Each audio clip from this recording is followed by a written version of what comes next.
자, 이어서 보겠습니다. 이번 시간에는 데이터 분석에 대한 말씀을 간단하게 좀 드려보겠습니다. 우리가 파이썬 가장 기본적인 내용만 다루고 있기 때문에 분석의 깊은 내용은 볼 수 없겠지만 그래도 뭐 간단하게라도 한번 살펴보겠습니다. 파이썬은 범용 언어이고 분석에 대한 패키지는 그 중에 일부분이라고 말씀을 드렸지만 분석을 위해서 굉장히 많은 패키지가 있습니다. 약 100여 개 정도 이상 되는 거로 생각이 되는데요. 그 중에 가장 기본적인 것들만 보겠습니다.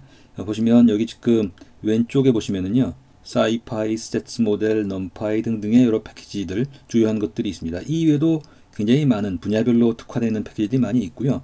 그런데 이제 그것들을 대략 큰 눈으로 보면 기본적으로는 파이썬의 코어 랭귀지와 스탠다드 라이브러리가 있고요. 그 위에 numpy라는 게 있습니다. numpy라는 것은 numerical processing을 위한 것인데요. 뒤에서 보겠습니다만 기본적으로 array 타입을 얘기합니다. array라는 것은 예컨대 동일한 타입들, 숫자나 문자나가 있을 때 그것들을 일종의 행렬 데이터처럼 이용하고 여러 가지 복합적인 이 계산을 하기 위해서 계산 효율화를 극대화시킨 그런 것이거든요. numpy가 바로 그런 array를 지정한 것입니다. 그리고 그 이외의 모든 것이요. 예컨대 pandas, matplotlib 등등 우리가 간단하게 살펴볼 그런 패키지는 전부 모든 데이터 타입을 numpy의 ND-array, numpy의 array로 변환시킨 다음에 이용하도록 되어 있습니다. 그 이유는 파이썬에서 우리가 앞에서 봤었죠. 예컨대 뭐 스트링, 뉴메릭 타입의 인티저, 플로트, 컴플렉스, 그 다음에 로지컬, 리스트, 딕셔너리 있었는데 그런 것들을 numpy로 바꿔서 데이터 분석에서 이용을 하거든요. 그 이유는 전적으로 처리 성능을 높이기 위한 것입니다. 그리고 이제 왼쪽에 보시면은 주피터 노트북이나 아이파이썬 우리가 이미 아나콘다를 중심으로 이용하고 있는 것이죠. 아나콘다는 특정한 이 제품명이고요. 그 안에 포함되어 있는 것이 이제 주피터 노트북이나 아이파이썬이어서 예컨대 다른 패키지, 다른 도구에서도 마찬가지로 이런 주피터 노트북과 아이파이썬을 이용하죠. 즉 이것은 좀 일종의 보통 명사이고 아나콘다는 고유 명사이겠습니다. 자, 이 중에서 몇 가지만 보겠습니다. 사이파이와 심파이라는 게 있는데요. 사이파이는 사이언티픽 컴퓨팅을 위한 것이고 이곳에 가보시면 뭐 굉장히 많은 내용이 있습니다. 그 중에 제 기억에는 계속 늘어나기 때문에 정확히 기억은 안 나지만 한 30가지 모듈이 있는 서브 패키지가 있는데요. 그 중에 예컨대 미분, 적분, 그 다음에 푸리어 트랜스포메이션, 그 다음에 시그널 어널리시스 뭐 이런 것들을 담고 있죠. 그래서 이제 주로 과학기술용으로 이용할 수 있는 것이고요. 그 다음에 심파의 경우는 일종의 심볼릭 프로그래밍이라고 해서요. 예컨대 분수 계산을 하거나 또는 미분 적분을 할 때 프로그래밍 언어로 사용하는 것이 일반 수학적인 기호하고 많이 다른 경우가 있죠. 이런 경우 이제 그 수학적인 심볼을 그대로 이용할 수 있도록 해주는 것입니다. 대략 뭐 그런 정도로만 말씀을 드리고요. 자세한 내용은 별도 기회가 있으면 말씀을 드려야 될 것 같습니다. 자, 여기서는 numpy에 대한 말씀하고 pendas에 대한 말씀을 드리도록 할게요. 자, numpy는 앞에 말씀드릴 때 array라는 말씀을 드렸습니다. 살펴보시면 우리가 스탠다드 라이브러리 말씀을 드렸죠. 스탠다드 라이브러리에도 array라는 모듈이 있습니다. 그래서 import array하고 array에 있는 array 함수 array.array라고 작업을 할 수 있거든요. ND-array는 그 array에 있는 array를 더 효율화시켜서 다차원 데이터에 대한 대량 분석이요. 요컨대 이제 행렬 계산 같은 것들을 하기 위해서 특화된 것인데 오늘날 모든 데이터 분석은 그 데이터가 그 대부분 숫자로 되어 있는 경우가 많죠. 숫자 데이터는 전부 행렬 계산을 합니다. 그래서 벡터 계산을 하게 되는데 그 용도로 만든 것이죠. numpy라는 것은 이런 대량 데이터, 행렬 데이터 처리를 위해서 만든 그런 ND-array와 ND-array를 효율적으로 처리하기 위한 여러 가지 함수들, 이런 것들은 유니버설 함수라고 하거든요. 이런 것들을 만들어 놓은 것이 numpy입니다. 그리고 한 가지 추가해서 말씀드린다면, 자, 이렇게 행렬 계산을 하는 용도로 만들어진 것이 이제 요즘 얘기하는 뭐 AI나 딥러닝에서는 그런 것들의 각각의 데이터, 변환된 ND-array로 변환된 데이터를 한 걸음 더 나아가서 텐서라는 이름으로 또 이용하게 됩니다. ND-array와 텐서의 차이는 기본적으로는 동일하지만 텐서로 변환시킴으로써 ND-array로부터 만들어집니다. 만들어지는 이유는 텐서를 통해서 GPU 적용을 할 수 있도록 만든 것이거든요. NDArray는 원래 GPU를 생각하지 않았었습니다. 텐서에서는 그 NDArray를 갖고 텐서 계산을 할 수 있는 GPU를 이용할 수 있는 뭐 그런 변환을 시킨 것이죠. 내부 구조에 대해서는 말씀드리지 않겠습니다만 처리 효율을 위해서 예컨대 연속된 메모리 공간을 이용한다든지 뭐 이런 처리를 하게 됩니다. 자, 시각화 관련해서는 여러 가지 시각화 패키지가 있습니다. 그런데 대표적으로 이제 매트플립이라는 것들을 주로 사용하게 되고요. 그걸 확장한 C본 뭐 이런 것들을 이용하게 됩니다. 그 외에도 굉장히 여러 가지 것들이 있습니다만 대략 이런 정도로 말씀을 드리고요. 그 다음에 이제 세 번째 말씀드릴 분석 패키지로는 펜더스라는 걸 들 수가 있어요. 펜더스는 패널 데이터 시스템의 약자인데 기본적으로 모든 것이 다 지금 넘파이 ND 어레이를 이용하게 됩니다만 그 어레이 데이터에 대해서 펜더스는 패널 데이터라는 것들은 일종의 시계열 분석과 같이 또는 이렇게 테이블 단위로 이용하고자 하는 것입니다. 이렇게 컬럼이 하나짜리를 시리즈라고 부르고 이런 시리즈를 여러 개 모으면 데이터 프레임이라고 해서요. 기본적으로는 펜더스는 시리즈와 데이터 프레임 두 가지 형식으로 이루어져 있는데 둘 다 사실은 같은 것이죠. 왜냐하면 시리즈가 모이면 데이터 프레임이 되니까요. 그런데 다른 점이라고 하면 여기에 이렇게 컬럼 이름을 붙이거나 또는 인덱스를 로우에도 붙일 수 있거든요. 뭐 거두절미해서 말씀드리면 펜더스를 이용하면 엑셀이나 또는 일반 데이터베이스의 기능을 모두 다 처리할 수 있다. 그래서 전처리나 또는 시각화, 데이터를 이 정렬하거나 노멀라이즈하거나 이럴 때 주로 사용하게 되죠. 주요 기능에 나와 있습니다만 한번 읽어봐 주시면 되겠고요. 그다음에 나머지 항목들은 이제 여러 가지 기능 실습을 하시면서 아마 익히셔야 될 거로 생각이 됩니다. 참고 자료를 놨고요. 대략 그래서 뭐 그런 정도에 대한 것들을 오늘 실습 이어서 진행하도록 하겠습니다. 자, 그러면 이번에도 잠깐요. 자, 그러면 이번에도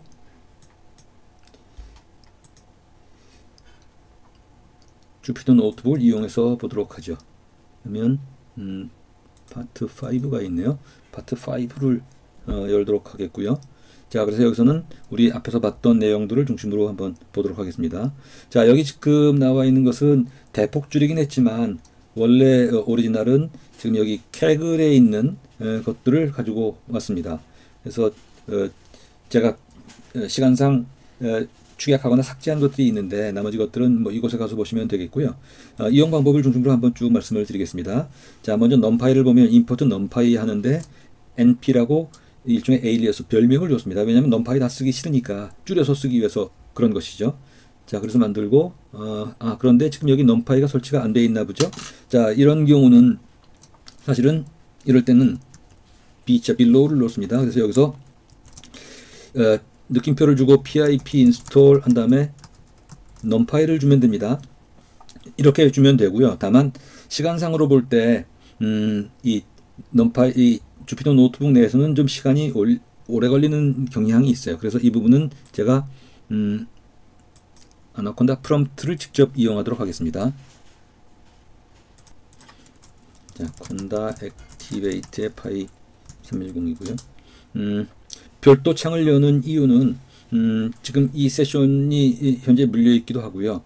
또 필요한 대로 여기 우리가 즉각적으로 패키지를 설치할 수 있기 때문에 그렇습니다. pip install 한 다음에 numpy 앱 뒤에 봐야 될 테니까요. 펜더스 그 다음에 뭡니까 matplotlib 정도까지의 설치를 한꺼번에 하겠습니다.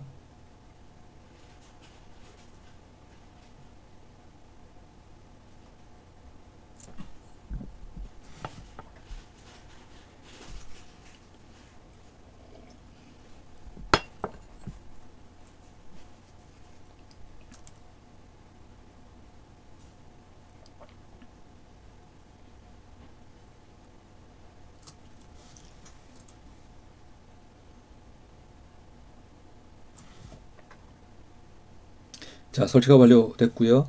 다시 와서 재수행을 한번 해보도록 하죠. 자, 이 부분은 escape로 나왔는데 여기서 R자를 누르면 지금 로우 타입으로 바뀌어서 그 부분은 별도로 수행되지 않도록 됩니다. 자, 여기서 이 셀을 수행을 시켜보고요. 임포트가 됐습니다. 그리고 a라는 변수에 numpy가 np죠. np.array로 1, 2, 3이라는 리스트를 nd array로 바꾸어 달라 해서 수행을 시켰습니다. 자, 이 부분은 지금 보시면은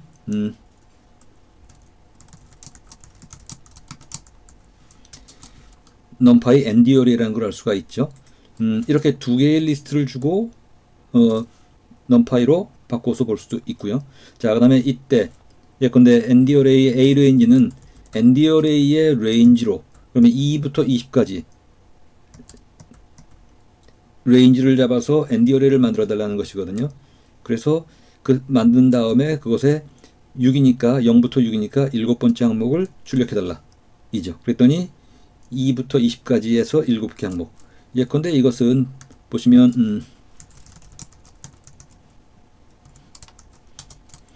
이 항목 중에 7번째 항목이라는 얘기죠. 자, numpy의 트리뷰트를 보면 이렇게 만들어진 예컨대 지금 D가 없죠. 이번에 좀 바꿔야 되겠네요. 그러면 예컨대 AR5가 되겠네요. 그리고 A는 위에 있으니까 A는 그대로 써도 되겠네요. 자, 그래서 지금 보면 ARR5의 shape은 18,1이죠. 만약에 이게 지금 18개의 컬럼에 로우가 하나라는 의미입니다. 또는 ndim하면 디멘전이 1디멘전, 1차원 데이터라는 얘기고요. 만약에 리스트를 2개 주어서 예컨대 B를 주면은요. 지금 이걸 볼까요? 여기서 B에 B를 주면 이렇게 되겠죠. B의 경우는 지금 이것이었는데요. 이것이죠. 2x2이고 그리고 2차원 데이터이고 8개 항목이다. 뭐 이런 얘기가 되겠죠. empty 타입으로 만들 수도 있고 empty 타입이라고 하지만 empty 타입에 지금 랜덤한 값들이 들어가 있습니다. 그리고 여기에 이제 새로운 값들을 입력하면서 업데이트 시키게 되죠. 제로로 만든다거나. 자, 이런 것들이 있었습니다. 자, 그 다음에 numpy를 가지고 그 데이터를 읽어드려서 numpy로 직접 읽어드리거나 출력하는 방법도 있습니다. 제가 지금 생각하기에 인풋에 이런 데이터 파일을 지금 가지고 오지 않았으니까 이 부분은 뭐 이런 것들이 있다는 정도로만 말씀을 드리고요. 따로 실행은 안 하겠습니다. 여기 지금 raw 항목으로 되어 있기 때문에 어차피 실행을 해도 실제 프로그램 코드가 수행되진 않겠네요. 여기 지금 허리케인 이런 것도 다 마찬가지입니다. 제가 시간 절약상 많이 생략을 했거든요. 자, 그 다음에 펜더스를 보겠습니다. 펜더스 우리 설치되어 있으니까 마찬가지로 import 펜더스인데 별명을 pd라고 주었고요. 자, 그리고 지금 비어있는 시리즈를 만들었네요. 뭐 이런 형식으로 이용된다는 정도로만 보시고요. 자, 그 다음 셀에서는 12, 20, 30, 40, 50인 np 어레이를 nd 어레이를 만든 다음에 이거를 시리즈로 만들고 시리즈를 출력해달라 이죠. 시리즈인 경우 항상 이런 이 인덱스가 붙습니다. 인덱스가 이 컬럼 인덱스가 붙는다는 것이죠. 기본적으로 시리즈와 데이터 프레임 전부 테이블 단위로 보고 테이블 단위에 컬럼 인덱스, 로우 인덱스가 붙도록 되어 있거든요. 자, 데이터 프레임을 만들 때 데이터 프레임을 만드는데 이렇게 만들었고요. 지금 내용은 비슷한 형식이지만 실제로는 데이터 프레임이지만 이 싱글 컬럼, 원 컬럼짜리 데이터가 만들어졌죠. 자, 그 다음에 이번에는 딕셔너리를 가지고 데이터 프레임을 만드는 겁니다. 딕셔너리 부분은 따로 말씀드리지 않겠고요. 그렇게 만들어진 데이터를 갖고 테이블 1을 만들었는데 테이블 1을 만드니까 이렇게 되었죠. 지금 A, B, C가 있고요. 그 다음에 각각 값을 주었는데 지금 뒤는 A, B, C가 있지만 앞에는 A, B, C에 C가 없으니까 C가 없는 부분은 지금 not available 이라는 표시가 되어 있는 걸 볼 수가 있습니다. 자, 마찬가지로 지금 테이블 2라는 이 인덱스, 이 리스트를 갖고 적용시켜서 지금 인덱스의 first one, first second가 이 컬럼 인덱스로 first second로 잡힌 것들을 볼 수가 있습니다. 자, 이렇게 되면 벌써 이게 마치 엑셀의 데이터 시트처럼 워크시트처럼 이렇게 잡힌 걸 볼 수 있죠. 자, 이런 것들을 가지고 엑셀처럼 모든 작업을 할 수 있고요. 그리고 예컨대 뭐 피벗이나 뭐 이런 것들까지도 작업을 할 수가 있습니다. 차이가 있다면 엑셀은 싱글 유저용인데 파이썬은 이렇게 만든 다음에 이 모델을 갖고 여러 사람들이 공유할 수도 있고, 또는 엑셀에서 파워 피벗을 만들면 GUI로 하게 되지만 파이썬에서는 전부 코드 단위로 하기 때문에 그것들을 수정하고 반복하고 뭐 이런 것들이 용이하다는 특징이 있습니다.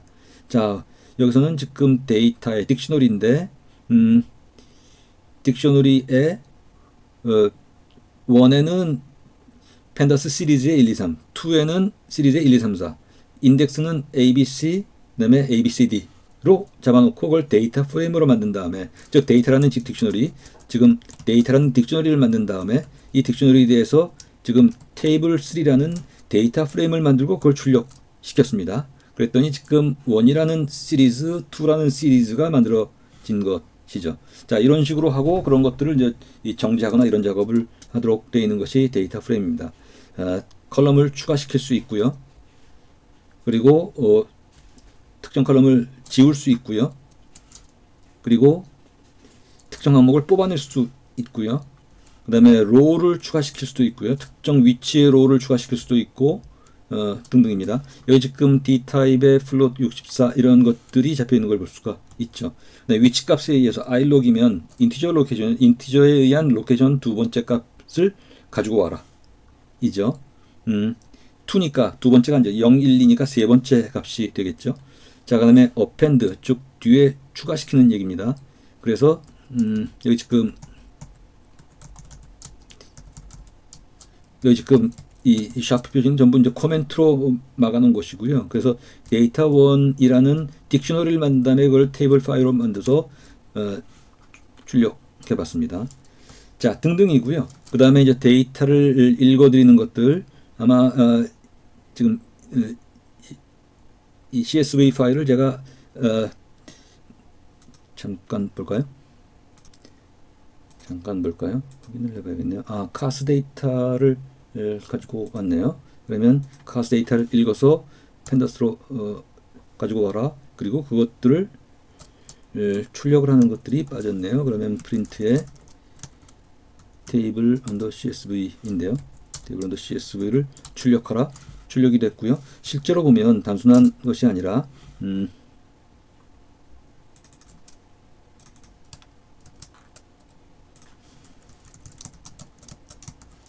타입을 보면 이거는 일반 CSV 파일이 아니라 그걸 읽어드려서 펜더스의 데이터 프레임으로 바뀐 것들을 볼 수가 있습니다. 그리고 나서 예컨대 new class라는 이름으로 write를 시키는 내용이 되죠.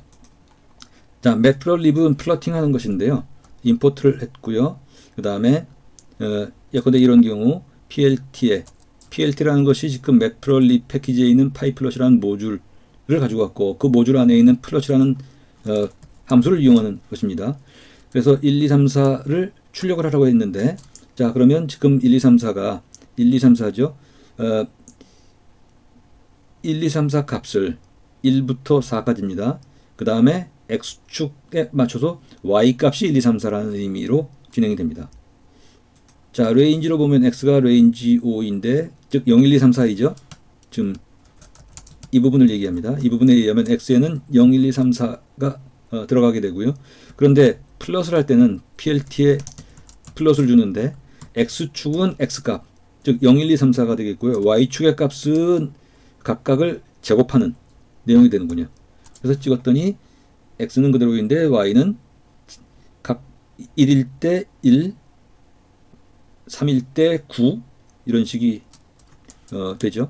자, A레인지의 0부터 5까지의 지금 이 부분입니다. 여기 보시면 0부터 5까지 0.01 구간으로, 그리고 마찬가지로 제곱해서 그랬더니 매끄러운 손이 된 걸 볼 수가 있습니다. 여러 개를 한꺼번에, 지금 뭐 내용은 아마 아실 겁니다. 레인지 0, 1, 2, 3, 4에 대해서 그 값 그대로 제곱한 값, 세제곱한 값을 찍어라 했더니 연결해서 찍었죠. 그리드를 표현해달라 이렇게 주면 그리드까지 함께 표현이 됩니다. 레전드를 달라, 레전드가 주었습니다. 레전드를 줄 때는 지금 레전드라고 주면 지정되어 있는 것들을 각각 다른 색깔로, 물론 이 색깔 같은 것들은 지정을 할 수가 있습니다. 마커 지정을 하면 마커로, 그 다음에 플러팅을 저장한다면 지금 이 부분입니다. 이렇게 되면 plot.png로 출력과 함께 저장이 되고요. 그래서 plot.png로 저장이 된 걸 볼 수가 있죠. 플럿 타입에는 뭐 그외에도 굉장히 여러 가지 종류가 있고요. 그 다음에 랜덤의 랜드인이면 이게 지금 100부터 100개, 200개의 그 랜덤 넘버를 만들어 달라는 것이고요. 그걸 히스토그램으로 찍어 달라는 예입니다. 그래서 히스토그램으로 구간 값을 히스토그램으로 찍었고요. 그 다음에 랜드인이면 1000개의 노멀 디스트리뷰션에 의거한 랜덤 넘버를 만들어 달라 이고 그걸로 히스토그램을 만들었더니 정규분포 형태로 만들어진 걸 볼 수가 있습니다. 1000개여서 그렇고요. 아마 숫자가 더 많아지면 훨씬 더 이제 고른 모습을 보이겠죠. 바 차트 형식이고요. 바 차트는 여기 지금 바라는 명령을 주면 이렇게 나오는 걸 볼 수 있습니다. 딕셔너리를 가지고 바를 만들어 달라 뭐 등등입니다. 파이 차트를 만들어 달라 등등으로. 자, 이건 뭐 시각화의 아주 기본적인 기능만 좀 말씀을 드렸지만 이 역시 이제 매트롤립 사이트에 가시면 뭐 수많은 이그젬플을 볼 수가 있습니다. 대략 우리가 분석을 하기 위해 기본적인 필요한 것들 요소로서의 넘파이와 매트롤립 그리고 팬더스 정도를 봤습니다. 다음 시간 마지막 시간인데요. 그런 것들을 가지고 분석하는 간단한 이해를 뭐 한두 개 정도 보는 시간을 갖도록 하겠습니다.